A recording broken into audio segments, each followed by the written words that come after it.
جسمانی درد کا فوری شافی علاج۔ حضرت عثمان بن ابی العاص رضی اللہ تعالیٰ عنہ سے مروی ہے کہ آپ صلی اللہ علیہ وآلہ وسلم سے انہوں نے جسم میں کسی درد و تکلیف کی شکایت کی تو آپ صلی اللہ علیہ وآلہ وسلم نے فرمایا کہ جسم کے جس حصہ میں درد ہو وہاں ہاتھ رکھو اور یہ پڑھو 3 مرتبہ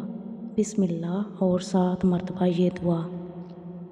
قدرت و عزت و خداوندی کے واسطے سے اس کی برائی سے پناہ مانگتا ہوں جس کی تکلیف اور جس سے ڈر محسوس کرتا ہوں۔